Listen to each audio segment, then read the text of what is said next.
when the Galactic Council's most feared interrogator, Thak'mor the Bone-Breaker, encounters human prisoner Chen during what should be a routine questioning session. He makes a fatal mistake. He underestimates the weaponized emotional response of human tears. What begins as standard intimidation tactics quickly spirals into chaos as Riley's crying fit triggers an unexpected physiological reaction that leaves the 7-foot alien warrior with several broken ribs and a completely shattered worldview about Earth's weakest species. Told from Thak'mor's increasingly bewildered perspective, this is the story of how one human's tears became the galaxy's most feared interrogation technique. Thak'mor the Bone-Breaker stood 7 feet tall in his standard-issue interrogation boots, and that was on a good day when his spinal ridges weren't fully extended. Today was not a good day. Today, he had to deal with humans. The transport shuttle's engines hummed their final notes as it settled onto the landing pad of Detention Facility Gamma 7, a floating prison complex that orbited the third moon of Kepler 442b.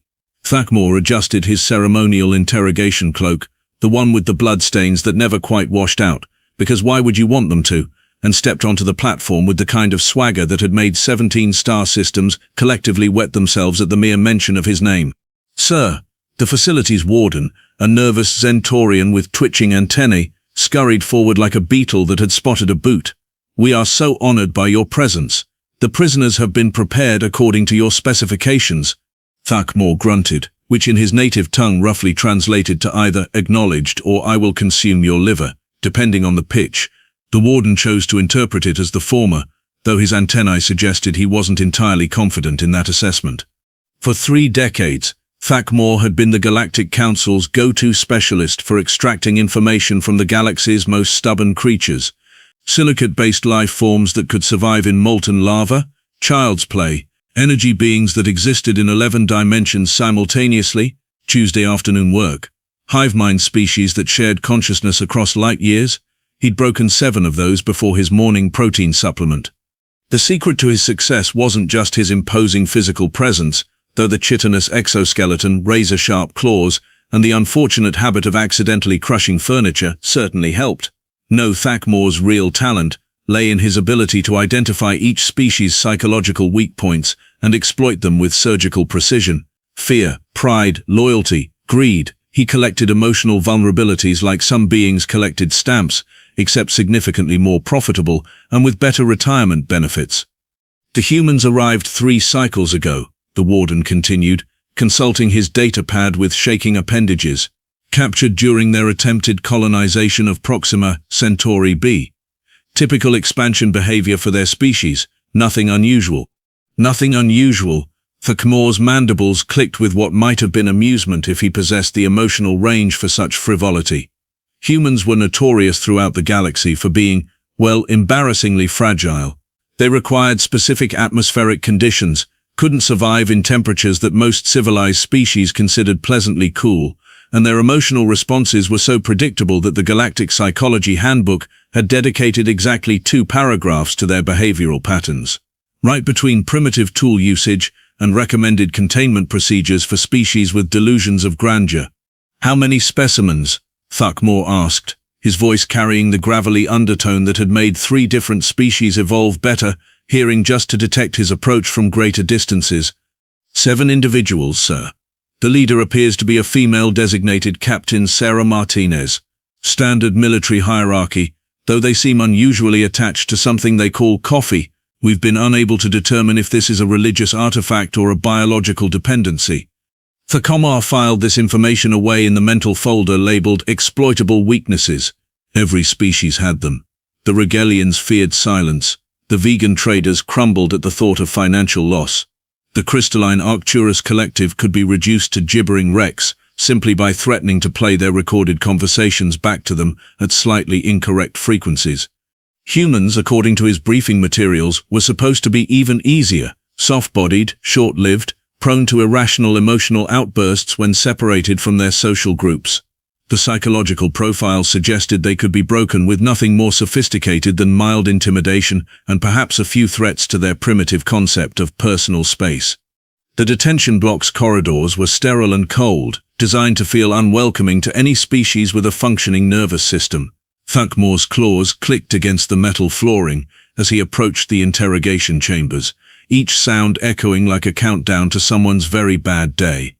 "We'll start with the most recent capture," he decided. "The one who was babbling about civil rights and interstellar law during processing. They're usually the easiest to break." The warden's datapad chirped. "That would be Riley Chen, sir. Mid-level communications officer. No significant military training. No specialized psychological conditioning. According to our scans, completely baseline human physiology." Perfect.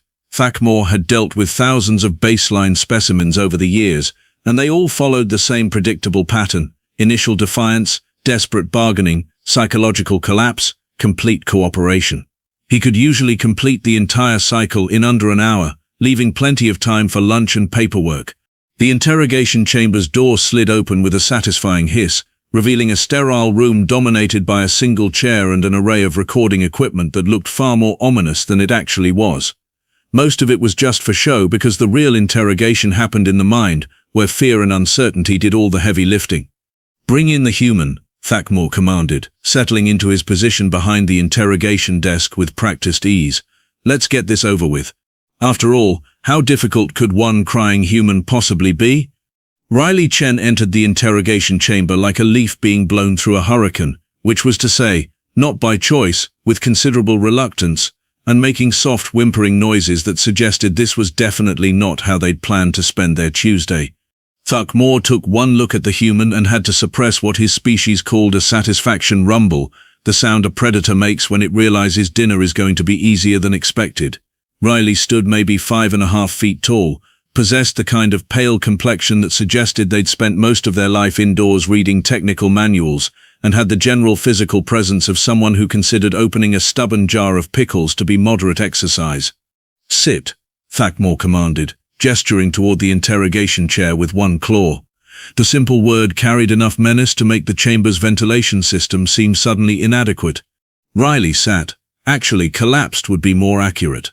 They dropped into the chair like their legs had forgotten how basic structural engineering worked, then immediately began looking around the room as if searching for emergency exits, hidden cameras, or possibly a customer service representative who could explain why their routine space exploration had taken such an unfortunate turn.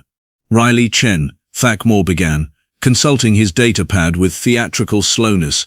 "Communications officer, 3rd class, age 28 standard years, native planet, Earth.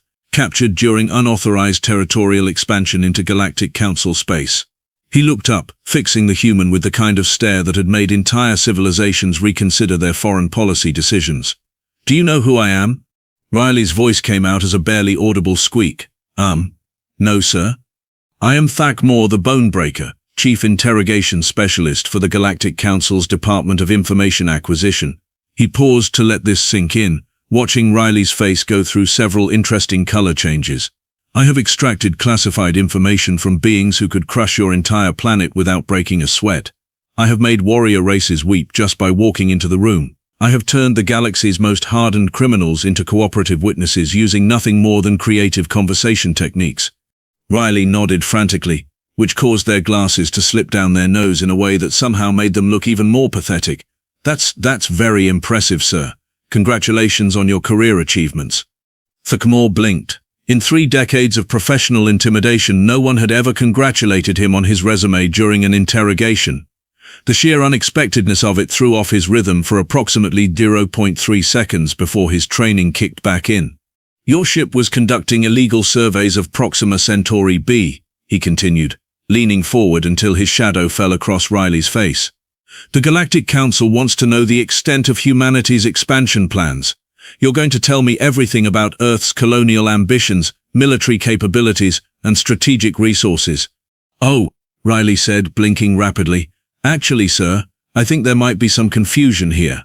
We're not really. We were looking for a place to maybe set up a small research outpost. Nothing military about it. More like a really expensive camping trip, honestly." The interrogation manual clearly stated that subjects often began with denial and misdirection.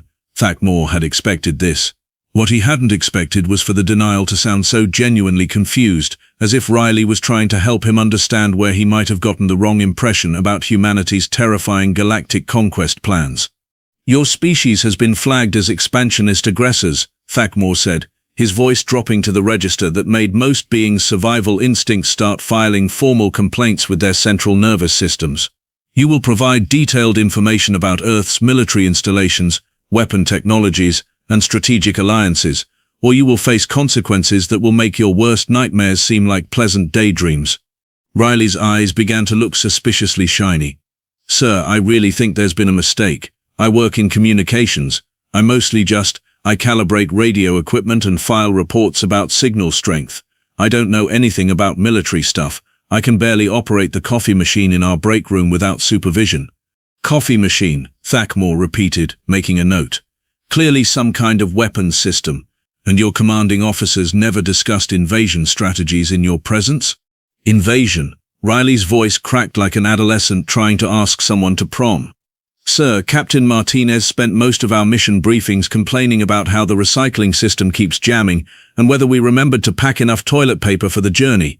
I don't think we're really equipped for invading anything more threatening than maybe a small convenience store, and even then only if they didn't have very good security.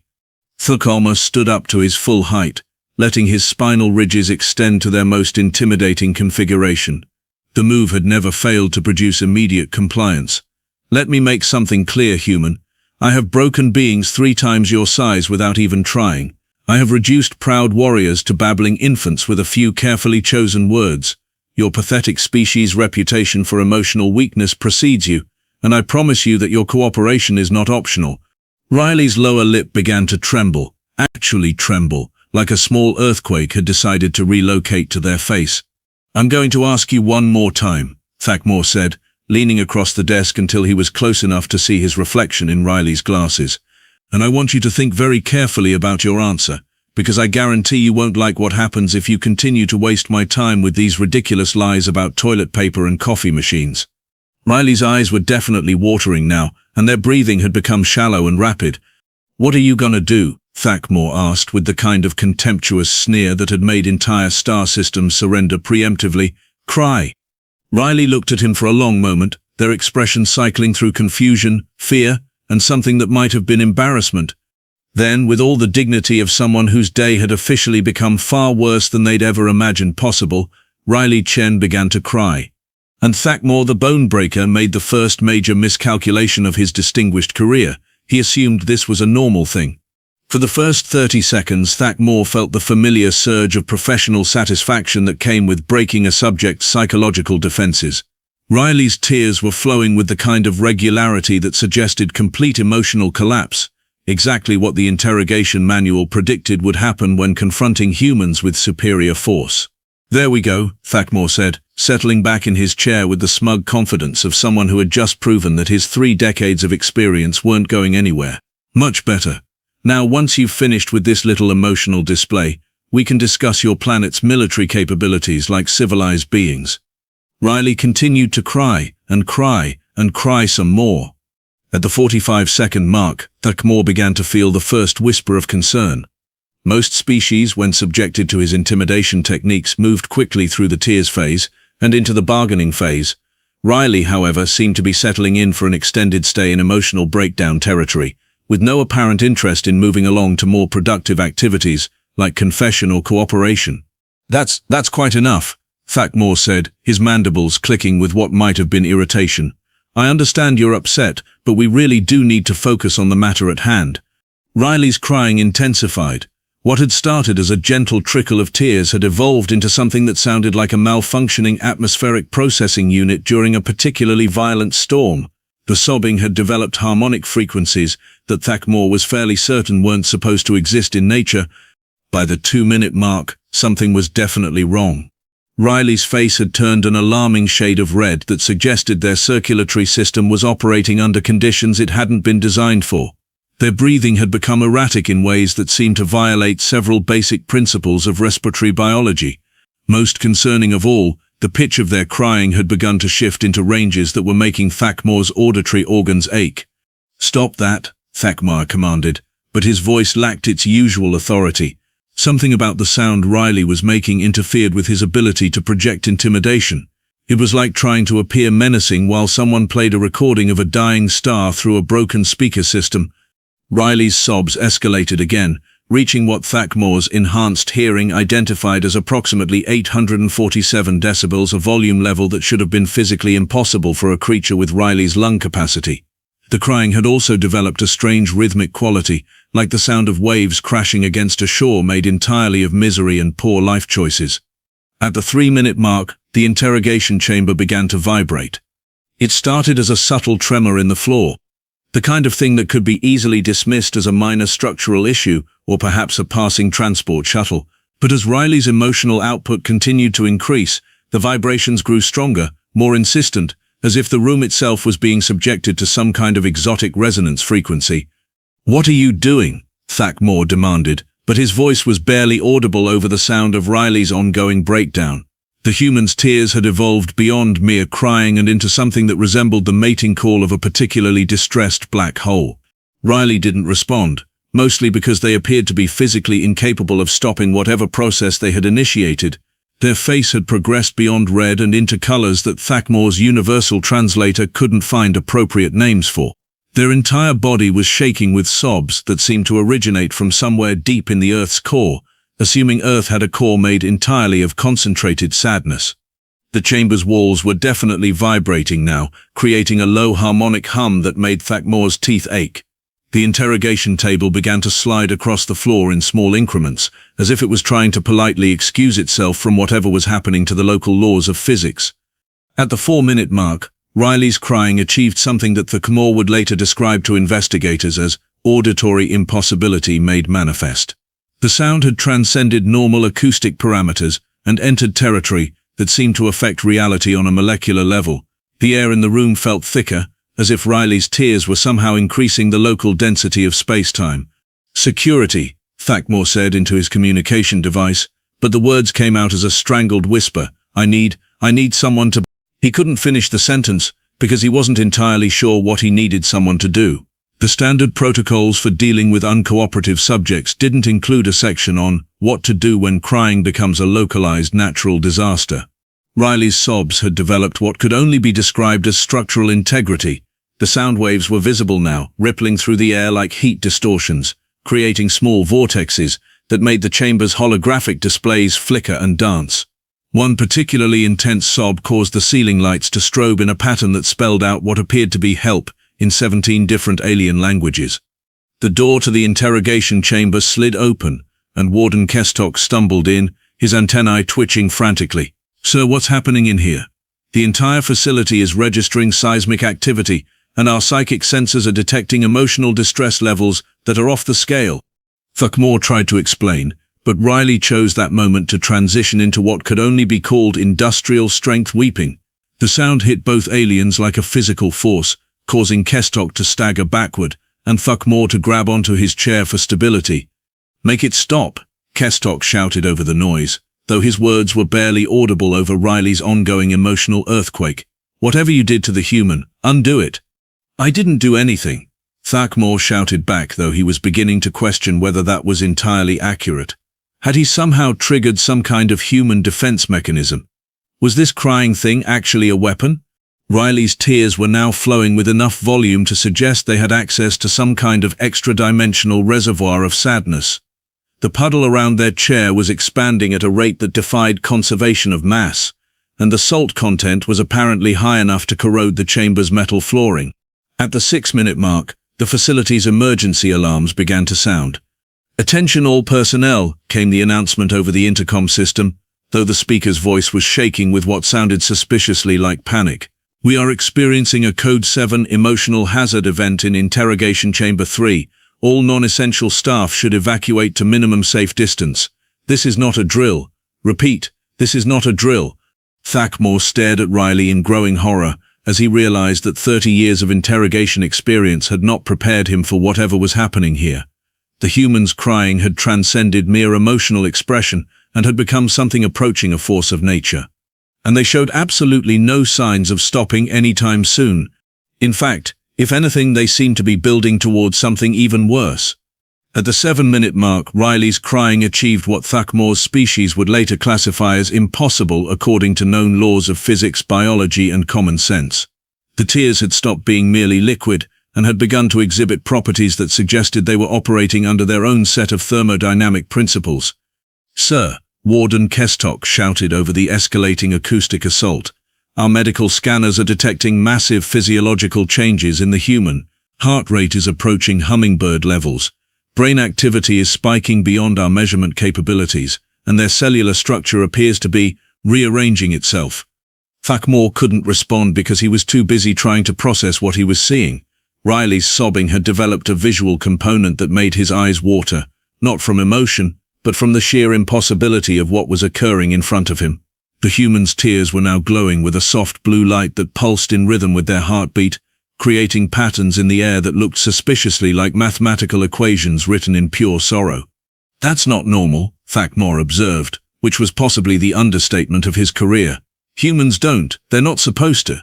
His words were cut off as Riley's crying reached what could only be described as critical emotional mass. The sound transcended mere noise and became something that affected the local gravitational field.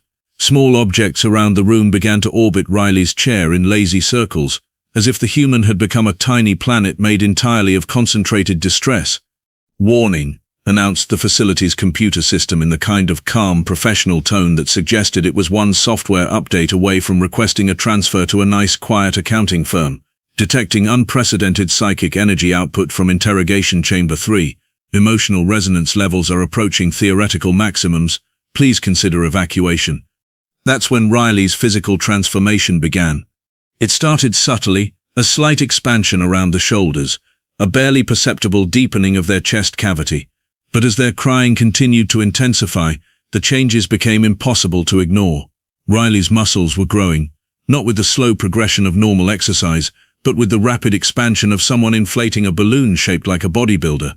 "What the hell?" Thak'mor whispered, watching in fascination and growing terror as Riley's previously scrawny frame began to fill out with muscle mass that seemed to be materializing from pure emotional energy. Their shoulders broadened, their arms thickened, and their legs developed the kind of definition that suggested they could probably kick a hole through a reinforced bulkhead without breaking stride. The crying continued throughout the transformation, providing a soundtrack of heartbreak and devastation that made the physical changes somehow more disturbing. Riley was becoming larger, stronger, and more imposing with every sob, as if their tears were some kind of biological performance enhancer that operated on grief instead of steroids. "Sir," Kestok called out, backing toward the door, "I think we should leave, now, very quickly."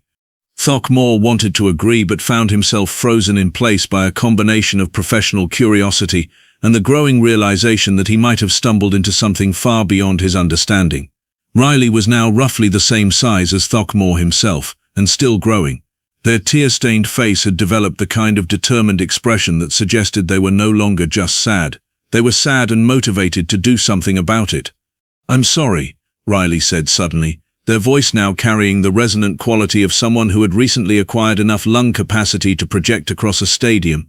"I know this is really unprofessional, but I can't seem to stop crying, and when I can't stop crying, things get a little weird."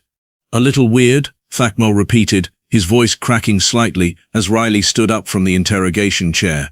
The human was now approximately 8 feet tall and built like a monument to the concept of physical fitness. "This is what you call a little weird?" "Well," Riley said, wiping their nose on the back of their hand, which was now the size of a dinner plate, "it usually doesn't last very long. The growing part, I mean. The crying can go on for hours if I'm really upset, and you asking me about invasions and military stuff when I just wanted to study some rocks really hurt my feelings." Thak'mor's mandibles clicked nervously as he processed this information. "You're telling me that your species grows when they cry?" "Oh no," Riley said, shaking their head sadly, which caused the entire room to vibrate slightly. "Just me. It's a medical condition, stress-induced emotional hypertrophy, the doctors called it. Very rare. Something about my brain chemistry converting psychological trauma directly into muscle mass. They said I should probably avoid high-stress careers, but space exploration seemed pretty calm until we met you folks." The facility's emergency alarms reached a new level of intensity, suggesting that whatever was happening in Interrogation Chamber 3 had upgraded from unusual situation to potential existential threat to all life in the sector. "Sir," came a voice over the intercom, "we're reading massive structural stress in your location. The chamber support beams are beginning to buckle. You need to evacuate immediately." Thak'mor looked up and realized that Riley's continued growth had brought their head dangerously close to the ceiling. The human was now forced to hunch over slightly, creating a cramped situation that seemed to be making them even more upset, which in turn was making them even larger. "I really am sorry about this," Riley said, their voice now carrying enough bass to rattle Thak'mor's bones. "I know it's inconvenient. Maybe if you could just let me go back to my friends, I could calm down and we could all pretend this never happened."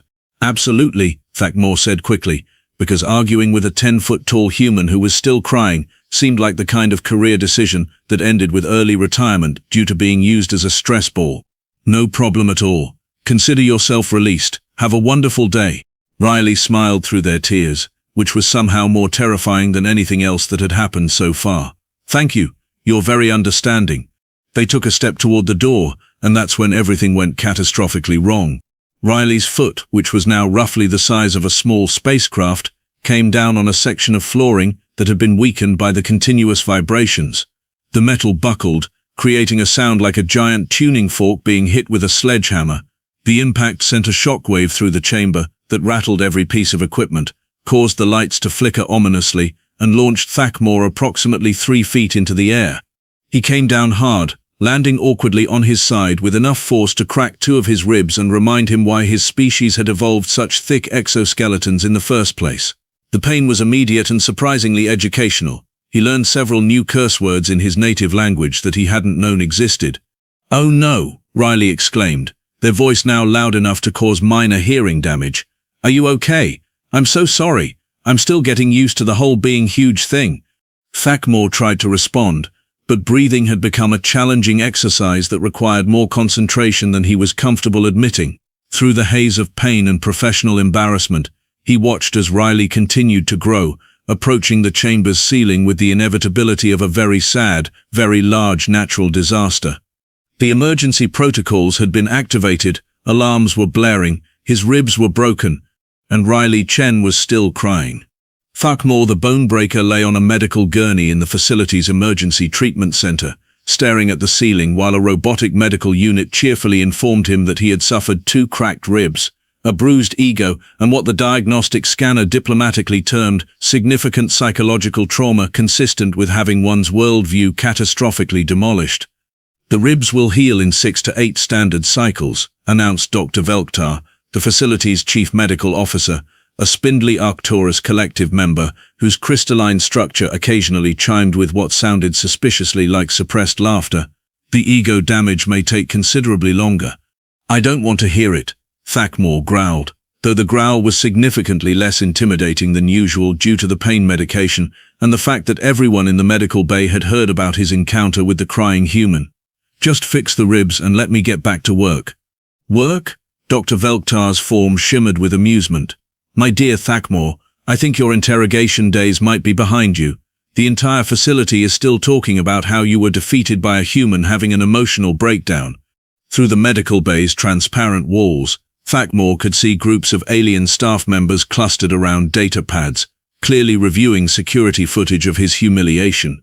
Occasionally one of them would gesture animatedly while describing something to their colleagues, and Thak'mor didn't need enhanced hearing to know they were discussing the moment when a crying human had accidentally launched him across a room.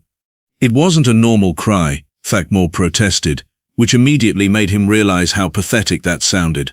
There were physiological changes, unprecedented growth patterns. The human became larger than their species' standard parameters. Yes, Dr. Velkhtar said, adjusting some kind of healing device that hummed with therapeutic energy. "We've all read the incident report. Very dramatic stuff. Though I have to say the part where you ask the human "what are you gonna do" cry is particularly entertaining. Classic Interrogator overconfidence." Thak'mor closed his eyes and tried to pretend he was somewhere else, anywhere else. Perhaps a nice quiet planet where the most dangerous local fauna were mildly sarcastic houseplants that questioned his career choices without actually growing to enormous proportions and accidentally breaking his bones. "Sir?" A nervous voice interrupted his fantasy of early retirement. Thak'mor opened one eye to see Junior Security Officer Plixon, a young Zentorian, whose antennae were twitching with barely contained excitement. "I hate to bother you while you're recovering, but we thought you should know, the human is asking to see you." "Chen wants to see me," Thak'mor sat up too quickly, immediately regretted the decision as his ribs reminded him why sudden movements were currently a bad idea. Why? They said they wanted to apologize for the incident. They're back to normal size now, apparently. Very polite about the whole thing. Dr. Velktar's crystalline structure chimed with what was definitely laughter now. Oh, this should be interesting. The galaxy's most feared interrogator receiving an apology from his victim. I do hope someone records this for the training archives. 20 minutes later, Thak'mor found himself in the facility's visitor center, a neutral area designed for non-threatening interactions between staff and detainees. Chen sat at a small table, looking exactly as small and harmless as they had when they'd first walked into the interrogation chamber. Their eyes were slightly red from crying, but otherwise they appeared to be perfectly normal human-sized. Mr. Thak'mor, Riley stood up quickly, genuine concern written across their features. I am so sorry about what happened. Are you okay? I heard about your ribs, and I feel absolutely terrible about the whole thing. Thak'mor lowered himself carefully into the chair across from Riley, trying to maintain some semblance of dignity while moving like someone who had recently been used as a test subject for experimental gravity manipulation. You apologize? Of course I apologize. Riley looked genuinely distressed. I know my condition is unusual, and I should have warned someone before the interrogation started. It's just that most people don't believe me when I try to explain about the stress-induced hypertrophy thing, so I usually just don't mention it. You have a medical condition that turns you into a giant when you're upset, Thak'mor said slowly, and you thought this wasn't worth mentioning? Riley shifted uncomfortably. Well, when you put it like that, it does sound pretty irresponsible. But in my defense, I really wasn't expecting to be interrogated about invasion plans when all we wanted to do was collect some mineral samples and maybe set up a small research outpost. The whole aggressive expansion thing caught me completely off guard. Thak'mor stared at the human for a long moment, processing the implications of what he was hearing. So your species really isn't planning galactic conquest? Oh goodness, no, Riley laughed, which caused Thak'mor to instinctively flinch before realizing that normal human laughter didn't appear to have any dangerous side effects. We can barely manage to keep our own planet organized. Most of our space program is held together with duct tape and optimism. The idea that we could conquer anyone is frankly flattering, but wildly inaccurate. The weight of professional humiliation settled more heavily on Thak'mor's shoulders. Not only had he been defeated by a crying human, but it turned out the crying human was part of a species that posed about as much galactic threat as a moderately determined houseplant. The Galactic Council is going to review this incident, he said quietly. I hope they're understanding, Riley said with genuine sympathy. I've already submitted a formal statement explaining that the whole thing was a misunderstanding caused by my medical condition. I made sure to emphasize that you were just doing your job and couldn't have known about the crying-induced growth thing. Thak'mor looked at Riley with something approaching wonder. Even now, after accidentally humiliating the galaxy's most feared interrogator, the human was trying to protect his reputation. It was possibly the most confusing thing that had happened to him all day, which was saying something. Why are you helping me? He asked. Riley smiled sadly. Because you seemed really upset when I started growing, and I know what it's like when things don't go according to plan. Besides, I get the feeling this job doesn't come with very good emotional support benefits. And that's when Thak'mor the Bone-Breaker realized that his career in interrogation was definitely over. The emergency session of the Galactic Council convened exactly 72 standard hours after what the official records would forever refer to as the crying incident, though most beings in the know simply called it the day Thak'mor got his ass kicked by feelings. Council Speaker Zixara, a dignified vegan whose tentacles had gone completely silver during her centuries of service, called the assembly to order with the kind of weary resignation that suggested she'd seen a lot of strange things in her time. But this one was definitely making the top 10 list. We are here, she announced to the gathered representatives of 47 star systems, to discuss the recent developments regarding the human species and their apparently weaponized emotional responses. Thak'mor stood at the testimony podium, his ribs still aching and his reputation in approximately the same condition as a spacecraft that had attempted atmospheric re-entry without heat shielding. The assembled council members stared at him with expressions ranging from barely suppressed amusement to outright fascination at watching a legendary figure reduced to explaining how he'd been accidentally defeated by a crying office worker. Honorable Speaker, Thak'mor began, his voice carrying less authority than it had in 3 decades. "I submit that our current classification system for species threat assessment requires immediate revision." "Because a human cried at you?" asked Councillor Recton from the Regalian delegation, his tone suggesting that he was enjoying this far more than was professionally appropriate. "Because," Thak'mor said through gritted teeth, "the human in question underwent rapid physiological transformation during emotional distress, achieving approximately 300% increase in muscle mass and bone density within a 7-minute time frame. The subject's tears exhibited properties inconsistent with normal saline solutions, including bioluminescence and localized gravitational effects." The council chamber erupted in what could charitably be called spirited discussion, and more accurately described as barely controlled chaos. Representatives from species that had been intimidated by Thak'mor for decades were clearly delighting in watching him explain how he'd been hospitalized by someone having a feelings-related medical emergency. Furthermore, Thak'mor continued, raising his voice over the commotion, "The incident suggests that human emotional responses may represent a previously unknown form of defensive capability. I recommend immediate reclassification of their species status pending further investigation." Council Speaker Zixara consulted her data pad with the expression of someone whose day had just become significantly more complicated. "Very well. Motion to reclassify humans from Category 2 minor territorial expansion risk to Category 7 emotional hazard. All in favor." The vote was unanimous, though Thak'mor suspected this had less to do with legitimate concern about human emotional weaponry and more to do with the Council's collective desire to officially acknowledge the most entertaining incident in recent galactic history. "Motion carried," Zixara announced. "Effective immediately. All interactions with human subjects require emotional hazard protocols. Interrogation staff are advised to bring tissues, stress management resources, and structural engineering support." 3 weeks later, Riley Chen stood in the departure bay of detention facility Gamma 7, surrounded by their fellow crew members and looking remarkably cheerful for someone who had accidentally caused an interstellar incident.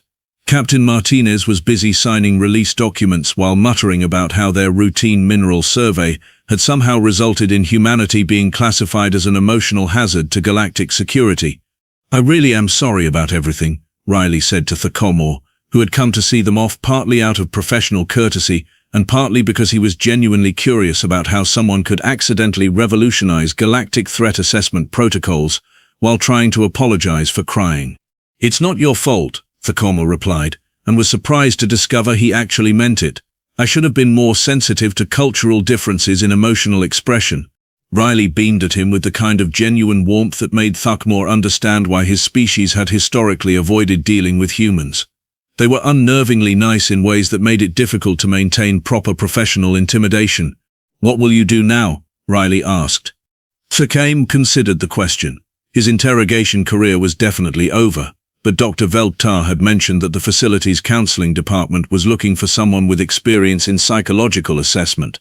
Apparently, there was growing demand for therapeutic services among staff members who had been traumatized by witnessing unprecedented human emotional events. "I'm thinking about a career change," he admitted. "Something quieter, less likely to result in broken bones or redefinition of galactic security protocols." As Riley's transport ship departed, Thak'mor reflected on the irony of his situation. He had spent 3 decades breaking down the psychological defenses of the galaxy's most dangerous criminals, only to have his own worldview completely demolished by someone whose most lethal weapon was a good cry. 6 months later, Dr. Thak'mor, licensed emotional wellness counselor, would open the galaxy's first clinic specializing in post-human interaction trauma syndrome, which quickly became the most successful therapeutic practice in 17 star systems. Apparently, quite a lot of beings needed someone to talk to about their feelings. And sometimes, crying really was the answer.